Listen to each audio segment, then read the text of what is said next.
Well, hello everyone. I'm here with Scott Ritter, our distinguished guest, and I'm looking forward to ask Scott a few questions about all the current issues that we're experiencing in the world. Hi, Scott, how are you? I'm doing great, thanks. Yourself? Thank you, very good, Scott. In the lieu of the few weeks that we had in Mr. Putin's speech and China's peace plan, what direction do you think that Russia-Ukraine slash NATO conflict is going? I think the trajectory is towards a decisive Russian military victory that'll be achieved sometime late summer, early fall.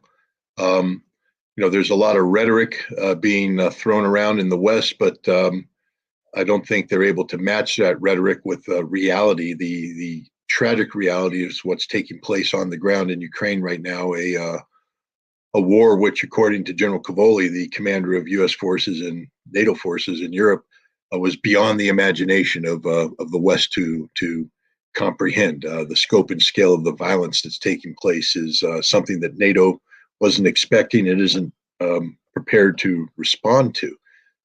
But it is something that Russia and Ukraine are currently involved in. Tragically, as I said, with hundreds of thousands of dead, and it's going to continue towards its tragic conclusion, which I believe will be a decisive Russian military victory um, by the fall of this year. Thank you, Scott. I'm my echo.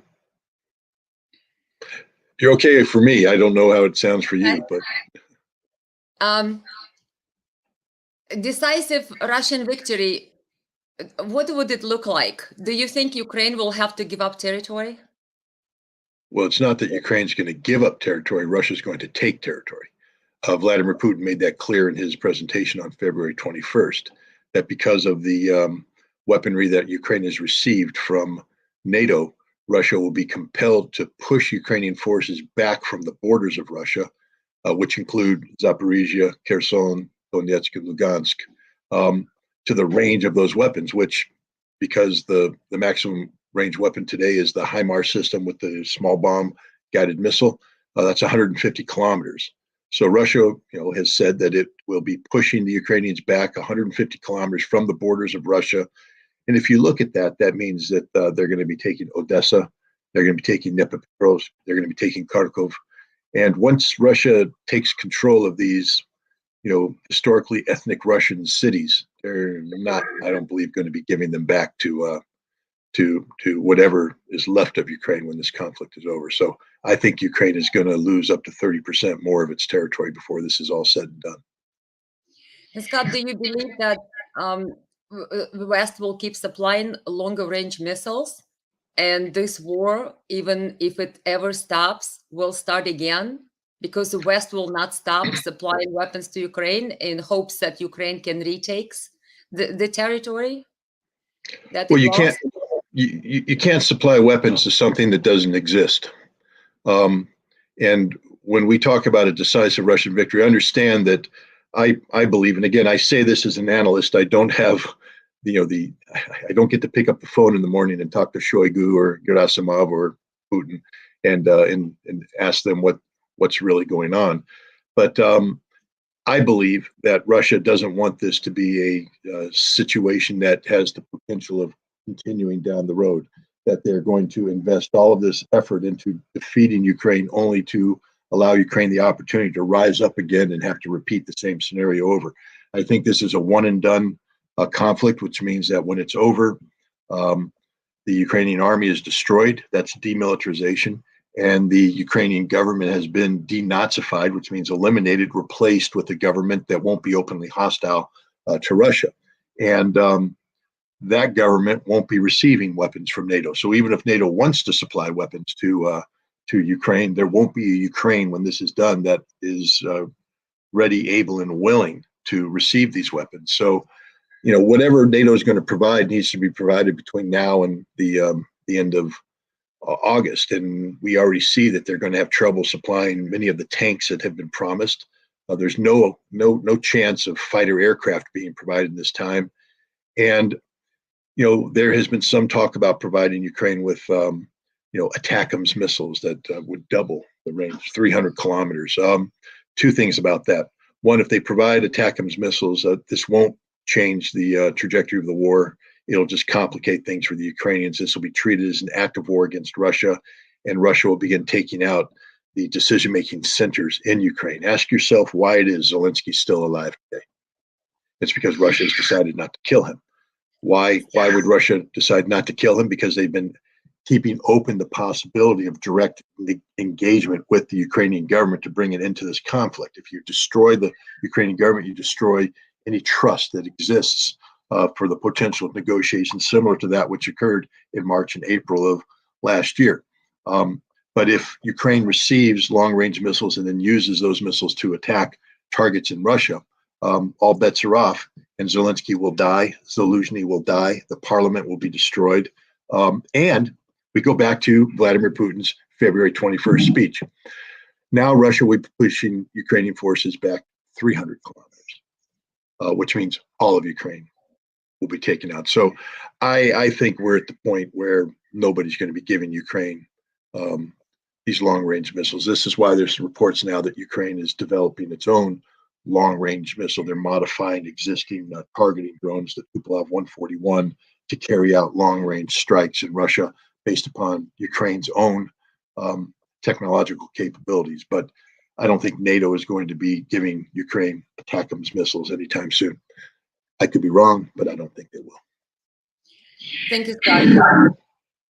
Who do you think to blame for the naivete of Zelensky, that he thought that the West is going to give him enough support to win the country that has over the country that has nuclear weapons and 140 million? Do you think Zelensky is just simply a fool, or was he fooled by, I don't know, Biden and company, Newland, thinking that he can win the war against the nuclear power, even with support of NATO? Who do you think to blame for this atrocity that's been basically perpetrated on the people of Ukraine, people of Russia, at the behest of one idiot, pardon my French, Zelensky, who thought that he could actually win this? Or do you think he was persuaded by the West that he can win this?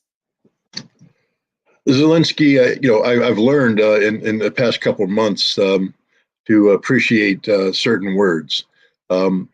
Inadequate was never deemed to be an insult for me. If I said somebody was inadequate, that just it wasn't meant to be an insult. It just meant you're not up to the task. But I'm learning that in Russian, inadequate means you're a fool, you're an idiot, you're not, you can't do the job. Zelensky is an inadequate president of Ukraine. He's an inadequate individual for that job. He shouldn't be president of Ukraine. He was a comedian. He was an actor. He was somebody with zero political experience, and somebody who had no concept of national security. And so you take this fool, as you rightly said, and you have the leaders of the world and their intelligence services and their military officials coming to him, promising support, promising to prop him up, telling him that he's the Winston Churchill, sending him to Congress. And so here's an actor who goes before Congress, reading a script prepared by others. And what's happened is he's become the role. He thinks he is the president of Ukraine. He thinks he is the Winston Churchill of the modern era, but he's not. He's just a fool reading a script. Can you blame Zelensky? Yes and no. I mean, it's an extraordinarily difficult position that he's been put in. One would imagine that any person with a modicum of humanity, humility, and common sense would be able to stand up and say, no, I'm not taking my country down that path. That's just not going to happen under my watch. But he's a narcissist, as most actors are. He adores the crowd. He adores the adulation that he gets. He enjoys having people come to him, playing the role of president. He likes being able to go to the White House and have the dramatic moment with Biden, go to Congress and have the dramatic moment with Nancy Pelosi, travel around the world to be feted and treated like he's some sort of superstar, when the reality is he is an inadequate individual whose inadequacy is translated into the destruction of a nation. Now, so he should be held to account, but so should everybody else who's using him, because that's what's happening here. Nobody believes in Zelensky as the president of Ukraine. Well, Zelensky may have hypnotized himself into believing that he is this great wartime leader. Nobody views him as a great wartime leader. They all know who he is. He's a puppet whom they've attached strings to, and he's now doing the dance that they're telling him to do. And this dance is being done with absolute disregard for the suffering that's occurring amongst the Ukrainian people. I mean, we're talking close to 300,000 dead Ukrainian soldiers. We're talking that amount or more wounded Ukrainian soldiers. And when we say wounds, again, this isn't, a Band-Aid. We're talking about amputations. We're talking about brain damage. We're talking about spinal injuries. We're talking about things that the average person doesn't want to consider, but it's happening on a massive scale. Who's going to take care of these people when this war is over? Who? Ukraine? There won't be a Ukraine left. Tens of millions of Ukrainian citizens have been displaced from their homes. Think of the children. When I raised my children, one of the things we were looking for is stability. We wanted to have a home in a neighborhood that was peaceful, quiet, no drama. They could go to a good school district and have a solid education over a period of time that better prepared them to become members of society. That's being denied now to an entire generation of Ukrainian children. There will be instability in their lives. Their fathers will be dead, their mothers will be destitute, and they will be condemned to live a life that is the opposite of the stability I just described. Who is to blame for this? We are, the West. The West is to blame solely. We've sacrificed Ukraine on the altar of our national hubris, the notion that we in America can dictate terms and outcomes to other people, the way that we've strong-armed Europe into supporting us, despite the fact that European support has manifested itself in severe economic consequences for the European people. The United States is to blame. This should go down as one of the greatest war crimes in modern history. It's not up there with Adolf Hitler. It's not up there with the crimes of Joseph Stalin. It's not up there with the crimes of Mao Zedong, if you want to call those crimes, but it's there. We've now entered the list. And if we continue to do this and the costs of this war continue to rise, we're going to climb up that list. And who knows, maybe at the end of the day, if this thing goes nuclear, we will be at the top of the list because of us, 8 billion people will die. But then the yeah. You know what? Totally bothered me since I've heard this. Remember Arestovich, Ukrainian analyst, Zelensky advisor? Yep. I watched the interview with him, since I'm fluent in Ukrainian and Russian and a few other languages. He said something that totally blew my mind. He said to the interviewer who asked him about the impending war, because Arestovich was basically predicting the war with Russia years ago, naming the dates, and he said, oh yeah, we know we're going to have to fight Russia in a big scale war in order to join NATO. And he said that to the interviewer who asked him, wait a minute, what if we're going to have to fight Russia? Russia is a nuclear nation. What if it drops some bombs on us? And my shock was when Arestovich came back and said, so what? 3.5 to 4 more million people will hate Putin. Do you realize the attitude? They don't care how many Ukrainian soldiers are, laying in their graves. And if he thinks that even the nuclear bomb, if unleashed on Ukraine, which we know Russia said it will not do that to Ukraine, but in his mind, the more people die, the more people will hate Putin. So with that attitude, these people will never want to stop. They don't mind. They don't mind how many people die, Ukrainians die. They never have. Look at Stepan Bandera, the father of modern Ukrainian nationalism. When he was put on trial in Poland for murdering somebody, and he talked about why he did it and the vision of Ukrainian nationalism that he was espousing, he basically said 1 million lives, that he's willing to sacrifice 1 million innocent lives to promote Ukrainian nationalism. That's a sickness. That's a disease. No national identity is worth that cost. None. Zero. So, and yet here's Arestovich, and everybody's saying, well, Bandera he was in the past. He doesn't reflect the modern nationalist the definition, and motivations. Yes, he does. Arrestovich proved it. These modern Ukrainian nationalists are just as sick as Stepan Bandera because they're willing to sacrifice millions of people to accomplish their perverted notion of what a Ukrainian nation should look like. And this is why they have to be resisted at every step of the way, not just by Russia, but here in the West as well. We went to war once against this kind of hateful ideology to defeat Nazi Germany. And I don't know why, A, we allow it to raise its ugly head today in Central Europe, and B, we're supporting them instead of supporting the Russians. I mean, logically speaking, we should be giving all our weapons to the Russians and saying, please kill as many Nazis as possible. What happened to us, right, Scott? Yeah, we've lost our way. Scott, what would you say to the people who every so often I come across different, put it this way, analysts on Russia's media sides saying that, well, Russia's is being too gentle on Ukraine and it keeps moving its red lines. And there is the ammunition hunger. And there is a infamous differences between Prigozhin, chief of Wagner Group, and Russia's Ministry of Defense.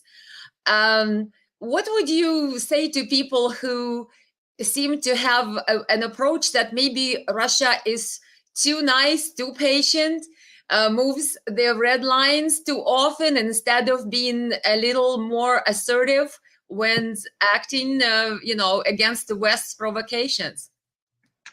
Well, first of all, let's just start big picture. Russia is in the business of winning this war, not losing this war. And the best way to lose a war is to allow the enemy to dictate your courses of action. So understand that when red lines are violated, and they're violated by people who are deliberately violating the red lines, they want you to do something. They're violating your red lines in order to provoke you to do something. And generally, what they're trying to do is to provoke you to expand the nature of the conflict or divert resources away from your primary objective onto a secondary objective, otherwise diluting your war plan. And what I say to people is, thank God the Russian leadership and the general staff aren't as immature as you are. Thank God they understand the concept of strategic escalation management. Thank God they keep their eyes on the bubble. The bubble is the destruction of the Ukrainian military, the elimination of the Zelensky government, not the expansion of this conflict into a NATO versus Russia direct fight that will result in nuclear weapons release. The only chance the Ukrainians have of winning this war is to get NATO in, drag NATO in. And so they are going to continue to cross red lines. It's a guarantee. And yet, look what happened. They blew up the Crimea bridge. Russia didn't do anything. I mean, what people wanted. And today, the bridge is rebuilt. Traffic is resuming, and Russia has kept pace with its strategic objectives. It wasn't allowed to be diverted away. Imagine if Russia had overreacted and struck Ukraine and maybe even struck some targets in Poland. And now, instead of winning the battle on the ground against the Ukrainian military decisively, which is what's happening today in Bakhmut and elsewhere, Russia had to deal with NATO aircraft, NATO air defense, an expanded conflict, potential second front on the Baltic states. Wow, for what? To make you, the viewer who feels offended by Crimea Bridge, feel good? Russia's going to lose the war to appease you? No, the Russian leadership is smarter than that. So there's that. Now we get into the messy realities of war. If I go and I take a history of the American involvement in the Second World War, I could take a history of the Soviet conduct of the Second World War. Do you think it was pretty? Do you think it was perfect? You don't think there were ever arguments? Do you remember on the American side, General Patton's argument with Omar Bradley about the diversion of fuel and resources to Montgomery? You think that was pretty? Do you think Patton's confrontation with Montgomery about the invasion of Sicily and the delineation of responsibilities was pretty? You don't think Dwight D. Eisenhower was going insane every day he was alive because of this conflict, which threatened to throw the alliance apart? War ain't pretty. War is an ugly business, and it's a business that's defined by killing people. And so you have to allocate resources in the way that maximize your ability to kill people. And when you take a conflict that was being run by, fought by 200,000 men, and then you get sort of pushed back because you have inadequate resources. If you recall what happened in September when the Ukrainians counterattacked and pushed the Russians back from Kharkov, took over the right bank of Kherson, and then you mobilize, tripling the number of troops, thereby tripling the logistical sustainability complexity. People grow up. Logistics wins wars. So what was a finite amount of ammunition to support 200,000 people now became ammunition to support an army of around 700,000 men. Now Russia has increased its defense procurement. It's building more munitions, but there will be a period of time where units that were accustomed to having X as their norm of artillery fire support, because there were smaller numbers of troops, large numbers of artillery ammunition stockpiles. Now that you've tripled the number of troops, X might have to be, minus something. And you're going to have to adapt to that reality. Now, we also speak about the legalities of this thing. Wagner is a private military contractor, or was. Where in Russian law are you allowed to have a private military contractor? You're not allowed to have it. That's why Wagner was operating on the soil of Donetsk, because Donetsk, when Wagner was formed in 2014, wasn't Russia, it was Ukraine. Imagine that. So you have this entity fighting in the Donbass for 8 years. Then the war starts, and Donetsk and Lugansk are independent nations, not Russia. But Wagner now has a frontline task, and as such, it gets a high priority in terms of resource allocation. And so Wagner gets used to a certain operational tempo that's driven by its unique status as a private military contractor, and they're able to accomplish things because they're better trained, they're better motivated, and they're better supported. But then what happened? I'm just asking people to put on their thinking cap for a second. What happened after the referendum? What happened to Lugansk and Donetsk? They became part of Russia. And now Wagner has a problem in terms of its legal status. It's no longer a private military contractor. It is now a volunteer unit that is responsive to the needs, wants, desires, and dictate of the Russian general staff. And the Russian general staff has a larger problem than supporting Wagner in mind. They have tripled the size of the military contingent dedicated to the special military operation. They've expanded the scope and scale of this conflict. They're preparing for something bigger. And Wagner's saying, we need to have the same level of ammunition support. And the military is saying, no, you don't. We happen to believe that we have to withhold some our ammunition for the big offensive that's coming. So we're going to reduce your norm, and you're going to have to live with it. And Wagner is a spoiled little brat who, Prigozhin is screaming and all that kind of stuff. But the bottom line is Wagner's a heck of a unit. I'm not here to denigrate them at all. The courage that they're displaying on the battlefield is unprecedented. Movies should be made about them. A movie was made about them. More movies should be made about them. More books should be written about them. Songs should be sung about them. Women should fling themselves at the Wagner soldiers, whatever you want to say. But they're part of the larger effort.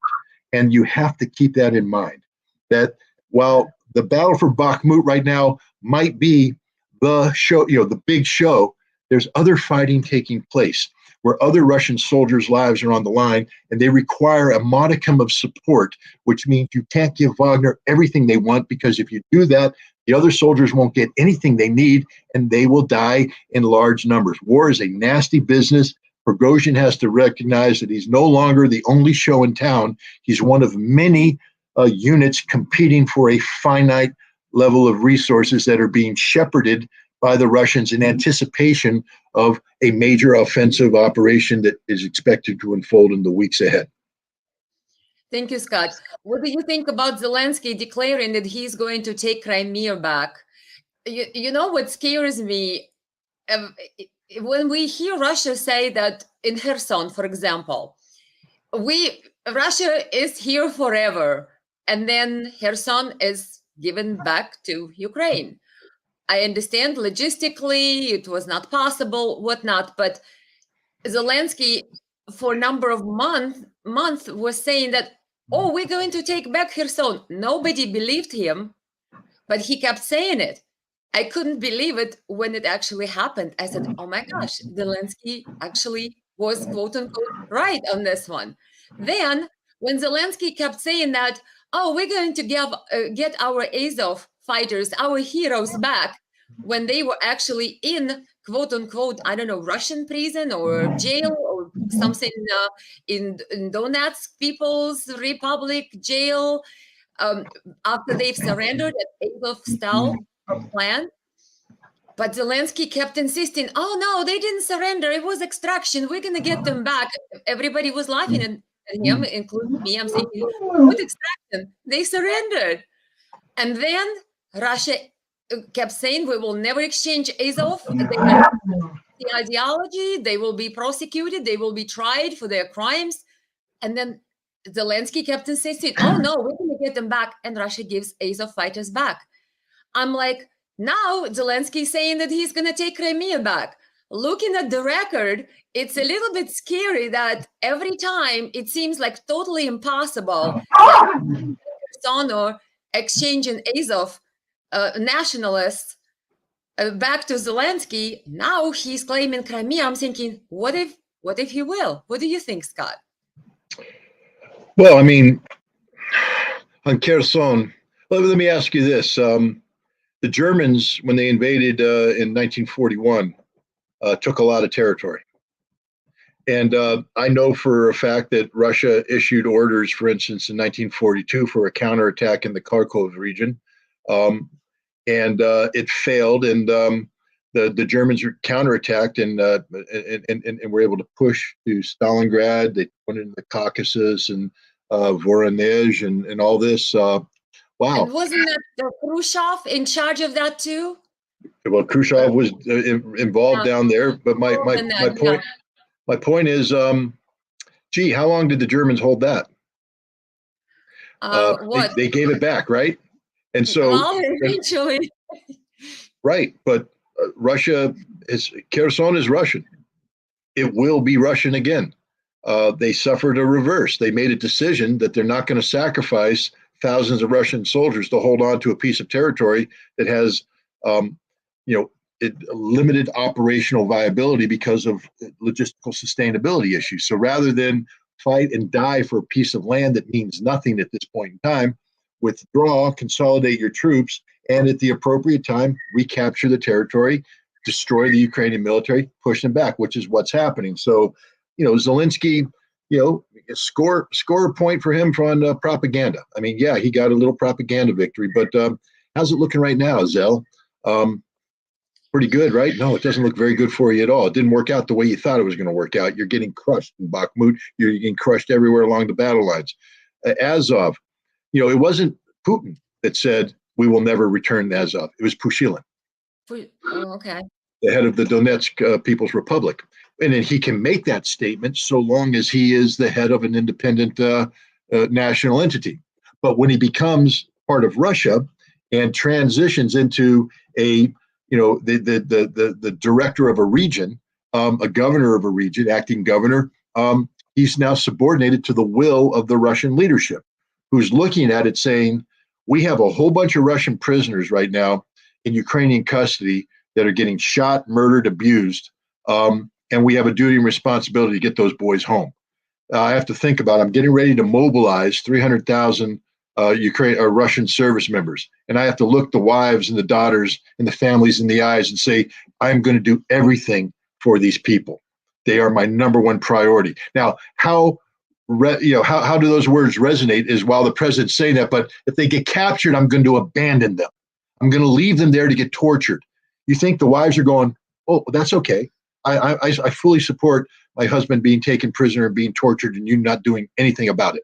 No, I think families want to hear you're going to do everything you can to preserve the lives of the men who have the courage to fight, put their lives on the line for the country. And if they are taken prisoner, then you will do what is necessary to get them back, up to and including turning over members of the Azov regiment.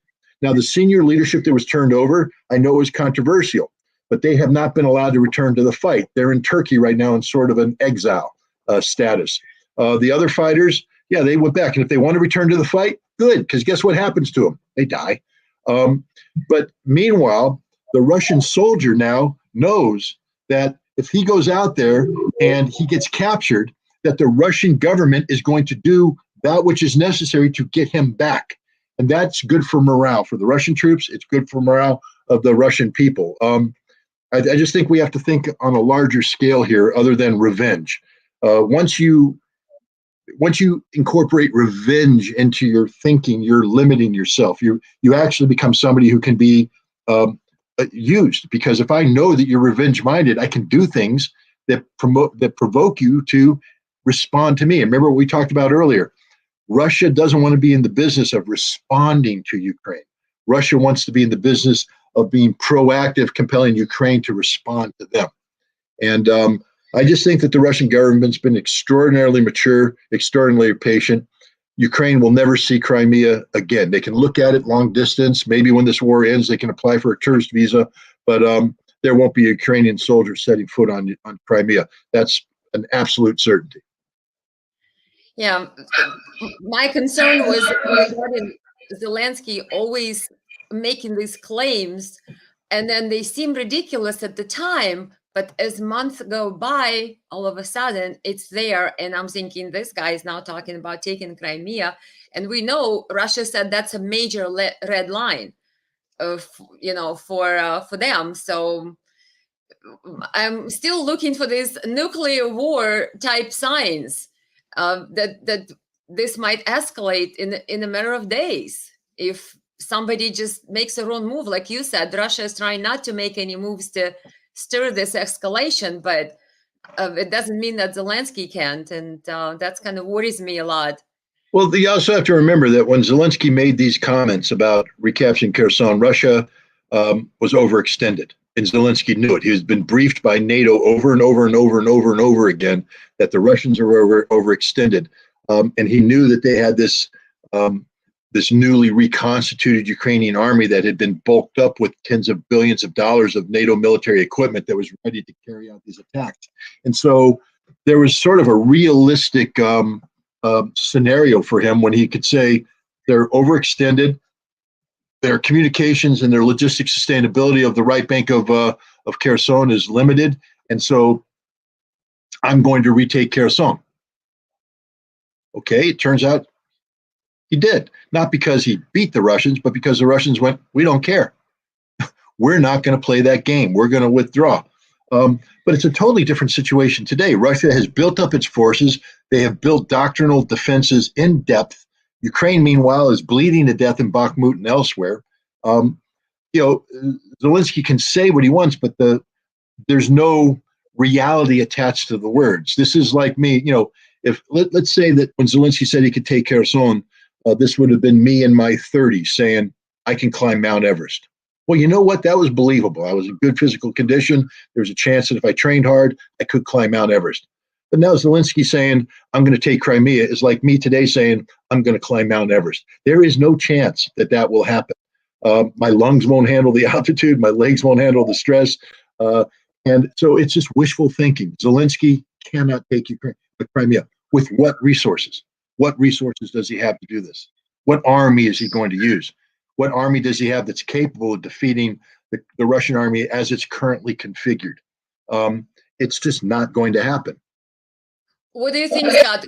He's trying to get to Transnistria, to that largest depot, of course, the president of Moldova that borders Transnistria is doing all kinds of things to try to agitate that area. They have a new prime minister in Moldova who said we need to solve Transnistria where Russian peacekeepers are stationed once and for all. Zelensky tried to claim that Russia planned a coup in Moldova, and he said we can bring our troops into Transnistria if you need to. You think they're trying to agitate that area, Transnistria/Moldova, because Moldova is near Romania, which is NATO troops, so they could sneak NATO troops that way through Moldova and then go for Crimea? Or you think Transnistria is not a viable, I don't know, not a viable next fight that's on the table? Because it looks like it could be a next war in Transnistria with Zelensky trying to, fight Russian peacekeepers, or Moldova asking Romania to come and do some kind of fighting against Russian peacekeepers and create possibly a provocation. I think Russians suggested there could be a provocation. No, I think the Russians have definitely brought it up, but the Russians brought it up in the context of reminding all parties involved that it views Transnistria as Russia and will treat an attack on Transnistria as if it were Russia. And so here we come back to one of my original, conversations with you today. Why is Zelensky still alive? Because Russia hasn't decided to kill him. Why is Zelensky still alive? Because Russia hasn't decided to kill them. Why? Because this is a special military operation. It's being conducted in a manner which is designed to bring Ukraine to the negotiating table. If Ukraine attacks Russia, whether it's with long-range missiles or attacking Transnistria, then all bets are off. Zelensky will die. And I think Russia has made it clear to him that you become a target and we will target you and we will kill you. Because now we are at war because you attacked us and you are a command and control target, and we will eliminate you and all your generals and everybody who's been living the soft life in Kiev. Ask yourself, how does that happen? How do you, in the midst of a year-long conflict with Russia, get to live comfortably in Kiev? Because the Russians have determined that they don't care about that they want you to live comfortably in Kiev so that you can one day wake up and be prepared to sit at a negotiating table. But if you declare war against Russia, which an attack on Transnistria would be, then you no longer have the right to exist and Russia will destroy you. They will take all the remaining infrastructure out because now they're at war with Ukraine. And if Moldova got involved, remember, Moldova is not a NATO nation. So if Moldova got involved, they would be eliminated, and it won't take much to eliminate Moldova. They don't have extensive infrastructure, and moreover, a significant percentage of the population supports the former president, who was pro-Russian, supports the former prime minister, who was pro-Russian, and it wouldn't take much for them to rise up and remove the current people from things. This isn't about Russia planning. It's the fact that the Moldovan population is added up to here with the current Moldovan leadership because of high energy prices and just stupid policy. Moldova does not want to be part of NATO. They're not angling for that. Now we talk about Romania. For Romanian troops to deploy to Moldova would require either that Romania says we're operating independent, similar to what Turkey did when they went into Syria. Turkey's a NATO member, but when the troops went into Syria, they lost NATO protection. That's why when Russia bombed Turkish soldiers, killing a dozen of them, it didn't become a NATO problem because Turkey was operating in a non-NATO capacity. If Romanian troops enter Moldova, that will be in a non-NATO capacity, and they will be slaughtered by the Russians. So I think everybody knows this. There's a lot of talk, a lot of posturing. I'll tell you why it's important for them to posture. And it's what I would do if I were the Ukrainian leadership. I would say what I need to do is withdraw 25,000 troops into the vicinity of Moldova to rest and refit, sort of like a little vacation. Guys going on a little vacation near Moldova, and then I'm going to make talk about how you might want to maneuver against them. And the Russians are saying, wow, we have to be prepared to respond to this. So now Russian aircraft that would normally be allocated to strike missions in other parts of Ukraine have to be held in reserve, prepared to respond at a moment's notice to any provocation. Russian troops might be earmarked for deployment up by Sumy, might now have to be held in reserve in the southern military district in case they have to move in. So here what Ukraine has done is what I said, Russia seeks to avoid. Ukraine has taken an action and Russia now has to react. This is what I'm trying to tell you. It's always bad when you're reacting to somebody. And in this case, Ukraine doesn't need to attack because they know the consequences of that will be horrendous for them. But by threatening that attack, they have committed Russia to say Transnistria is Russia and we will defend it as if it were Russia, which means that they have to back those words up with the means. Those means are military resources that cannot be allocated elsewhere. They have to be held in reserve. So on this one, two thumbs up for Zelensky and the Ukrainian government. This is probably one of the smarter things you've done in a long time. By creating the potential of a conflict, you've forced Russia to respond by dedicating resources that can't be used elsewhere. It's very similar to what Russia and Belarus are doing, above Kiev. By creating this operational military group, they're forcing the Zelensky government to put very, much needed resources to defend that border that can't be used on the battlefield in eastern Ukraine. So Russia has created the potential of a threat. The Ukrainians have to respond to that threat, and they limit their ability to fight on the eastern front. The same way Ukraine threatens Transnistria, Russia has to hold forces back to respond. It's a game of strategic chess. I like that. Strategic chess. Scott, really quickly, North Korea, should we be worried about North Korea? Because obviously they have a problem with the United States launching some type of military exercises, including the jets that are nuclear capable. What are your thoughts? Should we be worried about escalation? Because North Korea interprets these exercises as declaration of war, they've stated, and they urged UN, your favorite organization, your alma mater, to intervene and put some type of end to this, what they consider is the preparation for the attack on them. What do you think? Well, I think the North Koreans are 100% correct. The United States and South Korea have carried out exercises that are designed, and we've acknowledged this. This isn't top secret. We've said it. They're designed to decapitate North Korean leadership, so that in a time and place of our choosing, we will launch a strike designed to take out the North Korean leadership in preparation for a short, violent war against North Korea that's designed to destroy them as a nation state. And the way we do this is that we get these aircraft, we surge B-1 bombers, F-35s, F-22s, the South Korean Air Force, and we take hundreds of aircraft and we fly them towards the North Korean border. Now, understand that as soon as they cross the North Korean border, they're only a few minutes away from Pyongyang, the capital of North Korea, where the Korean leadership is. So at any given moment, they're going to fly these aircraft. Now, at the last second, they all divert away. But from the North Korean perspective, you have a wave of aircraft coming at you, ready to attack. And the North Koreans are saying, you're training to kill us. So we view this as a preparation for war.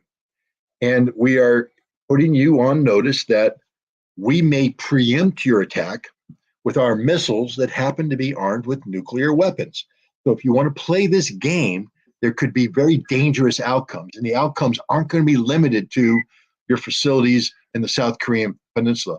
Japan, you will cease to exist. And oh yes, the United States, we have long-range missiles that can reach your cities with nuclear weapons, and we're going to fire them at you too. Everybody will pay a price.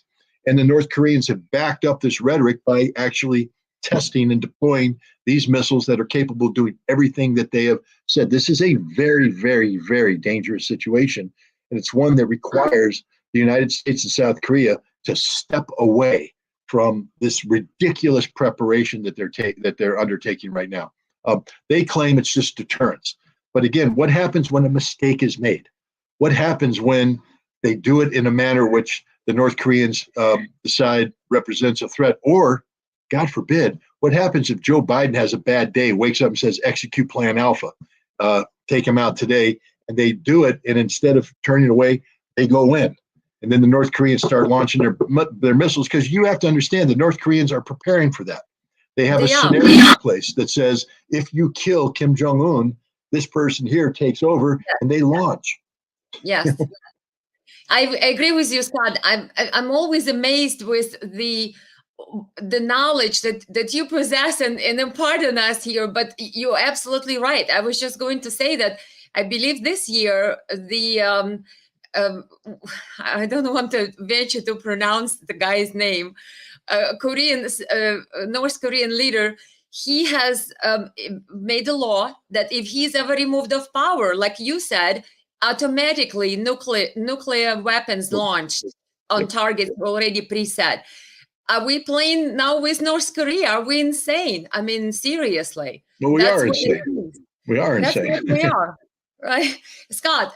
Real quick, I know our time is getting like in that Cinderella movie. The time is getting close. I want to show everyone the book that I'm in the process of reading, and this is book by the famous author Scott Ritter. Um, right here is called Endgame, and that book is amazing. It's about Iraq. Really quickly, Scott, tell us, why should people read this book? Well, I mean, it would be read as a matter of historical curiosity. It was written in in late 1998, published in early 1999. It was a book where I was asked to solve the Iraq problem, and so what I did is I tried to describe the reality of Iraq, the reality of the inspections. I get into a little bit about the inspection activity. I talk about that. I talk about the nature of Saddam's regime, talk about the problem that we were facing. And then I come up to the question, what do we do about it? Do we go to war? And I talked about the Arnold plan that was a leftover from the first Gulf War to drive up to Baghdad. But then if we take Baghdad, then we own it. And then what do we do? And we made a decision that that's not the right thing. We don't want to occupy Baghdad. And we talk about perpetual sanctions, but the desire for continuing sanctions is collapsing. And I said that ultimately the best way forward was for the United States to accept Saddam Hussein as the reality in Iraq and let weapons inspectors finish their job, disarm Iraq, and lift sanctions and bring Iraq back into the family of nations. But when I wrote that, this was very unpopular in certain circles. So the book was quickly dropped by Simon and Schuster. That tends to happen when you write books. But I'm proud of that book. I'm proud of the effort went into it, and I'm proud of the fact that the disaster I predicted in that book, if we were to go on and occupy Baghdad, it's what turned out in 2003. I have one of my favorite quotes here in your book on the page 209. Everybody buys a book, and on the page 209, you will find my favorite quote. If anybody wants to know what it is, I'll give you a spoiler. Scott is basically saying that, but not today. UNSCOM is dead. The shards of the inspection regime lie on the floor of the Security Council, where a new regime is being constructed that whitewashes Iraq's failures to disarm with vague language about a future monitoring system. In the US, mobilizing domestic support for a war now seems impossible. Not many Americans would be willing to lay down their lives for a discredited United Nations organization, which is what the once proud UNSCOM has become. It's just amazing. I mean, the writing, you actually calling everybody out, Scott. Did you get any backlash for writing this? Oh yeah, no. The Department of Defense tried to stop me from publishing the book, threatening me with a lawsuit. We saw, but what I want to point to people out, because a lot of people say, "Yeah, but Scott, we went to war against Iraq." You said there that there was no appetite. I want to remind people that that book was published in 1999, and there was this little thing called 9/11 that occurred on September 11th, 2001, that transformed the way America approached the world. So in 1999, there was no way the United States was going to go to war against Iraq. I know that because for 7 years, we were waiting for the United States to step up to the plate and and put some muscle behind the intent to disarm Iraq, and we didn't do that. But on September 11, 2001, a terrorist attack took place on the United States that empowered the Bush administration now to bring Iraq into the fold of the global war on terror. And then we went to war, and we know what happened. But I always deal with people who say, "But you said we didn't have the appetite." And I'm like, "Yeah, I wrote that in 1999. There's sort of something big that happened September 11th of 2001 that sort of changed the calculations." Well, absolutely. I always wondered, Scott, you said that you were given an honor to speak in front of Iraq's parliament. and you actually talked with Tariq Aziz, and his fate always puzzled me. Maybe a couple of more seconds before we end our wonderful discussion and save something for the next time. What was your impression of Tariq Aziz? And what do you think? Did he get handed the fair fate of being basically given back by American, I think, special services back to New Iraq government and marked for death? And then sort of his sentence was commuted to life in prison where he died. So he went from being the only, I believe, Christian wingman of Saddam's administration, being invited to White House. He sat in with the dignitaries in the United States to dying in prison. What was your impression, and do you think he was dealt with fairly, Tariq Aziz? You know, when I was a weapons inspector, I interfaced with Tariq Aziz on a number of occasions, and I found him to be very intelligent, very articulate, but a hardliner of the Iraqi position, as any diplomat would be at that level. When I left the inspection organization and I began to re-engage with the Iraqis, for instance, before I went to the parliament, I went to Iraq and I made a documentary film. Now imagine that I made that film in 2000, less than 2 years after I was the most hated man in the world in Iraq. Abu Azamat, the father of all crises. Every time I showed up in Iraq, I thought that was a compliment. Father of all crises. I thought that was a compliment. No. It meant I was a troublemaker.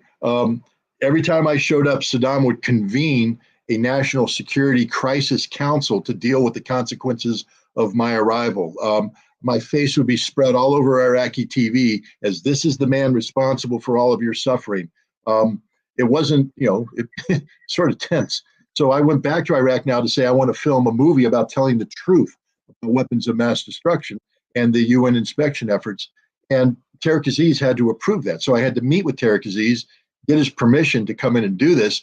And then I interviewed him as part of the documentary film. And I was able to sit down and talk to him. And, when you do an interview of that nature, it's not just the interview, it's the conversation you have before the interview and after the interview. And you learn a lot about the individual. I was deeply impressed with his intelligence, his humanity, and his desire to come up with a solution to this problem. He wasn't out to cause trouble. And then I flew to South Africa to get him to agree to let me go speak before the parliament. And again, the human-to-human contact there, sitting down with this guy. We went to a function that he was there, and we're talking, and he's famous for his Cohiba cigars, and I still have the cigar. He said, "Do you want to smoke a cigar now?" I said, "Well, I'll share a cigar with you." But I said, I play golf with some buddies, and I'd love to be able to take back a cigar from Tariq Aziz and smoke it on the first tee when we tee off in the tournament. And he went, "Sure, here, have a cigar, man." And we just had, it was just fun conversations, but serious conversations. And what happened to him is a travesty. He's not a war criminal. He's a man who had a difficult job, but because of him, he was a chief diplomat. He carried out his job very effectively. And they couldn't pin a crime on him. He was never convicted of a crime. They just basically held him forever until he died. And to have a man of the stature of Tariq Aziz die in prison like that is an absolute travesty. He should have been released. He should have been given the opportunity that other Iraqis had to resettle in Qatar, in Oman, and things like that, to live out his life in peace and harmony and relative comfort. But that's not what happened. We got into the revenge business, and unfortunately, he paid the price. Thank you for elaborating on that, Scott. Because I know you had the personal experience, and as I'm reading this book, and I read a lot of different things about Iraq and war in Iraq, that always keeps surfacing his death and how he was treated. And I've heard somebody recently said that maybe Zelensky would like to pay heed to or remember that to be Americans' enemy is dangerous, but to be America's friend is deadly, is not how the sentence is going. So with that said, did you want to add a couple more things? Today is the 8th of March. I saw you greeted all the women yesterday on the Telegram channel. Do you want to say something, Scott? Happy International Women's Day. Happy 8th of March. I hope you're getting plenty of flowers for this day. You deserve them. Thank you. Thank you all. And thank you, Scott. Scott, you are our favorite. Thank you for coming on, and thank you for your time. Thank you for your wisdom. Thank you for your analysis. And we'll see you next time. Okay, thank you. And again, happy International Women's Day. Well, thank you, Scott. Thank you. And likewise. To your family. I'm sure you have somebody who you admire and you would congratulate with that. Thank you. My wife. Thank you. Thank you. Bye-bye. Bye-bye.